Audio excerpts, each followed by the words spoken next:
Franz Reichelt was a tailor, and he truly believed he could teach a coat how to fly.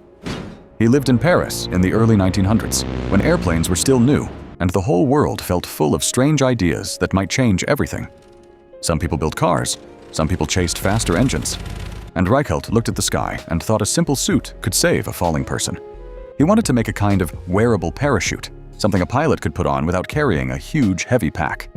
At first, that idea did not sound completely crazy, because flying was dangerous, and parachutes were still awkward, bulky, and not easy for pilots to use.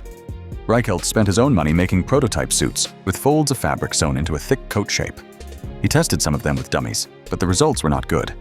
The designs were too small, and they did not open well enough to create the drag needed to slow a fall. Even so, he stayed convinced that he was close, and that one better test would prove everyone else wrong. By 1912, he had asked for permission to test his invention from the Eiffel Tower. Officials believed he planned to use a dummy, which made the request seem reckless but still possible. On the morning of February 4th, a crowd gathered below. Reporters came. Friends came. Curious people watched from a distance. Reichelt arrived carrying the suit, proud and calm. And at first, the people around him still thought he would attach the device to a mannequin. Then he announced that he would jump himself. Some of the people there tried to stop him. They told him the tower was too high, the design was too uncertain, and the cold weather could make things worse. Reichelt refused. He said he had confidence in his invention, and he believed the test would work.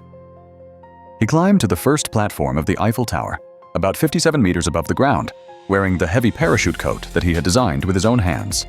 It was meant to save a life in exactly that kind of moment. Then he stepped off. The suit did not open the way he hoped. It did not spread wide enough to catch the air, and it did not create enough resistance to slow him down. He fell almost straight to the ground below, and he died from the impact. The invention he believed would protect human life became the direct cause of his own death, in front of witnesses and cameras. What makes the story so painfully ironic is that Reichelt was not trying to build a weapon or some wild machine meant to shock people. He was trying to save pilots. He wanted to solve a real problem. His failure came from the same place many inventions begin: hope mixed with pride, and confidence mixed with incomplete testing.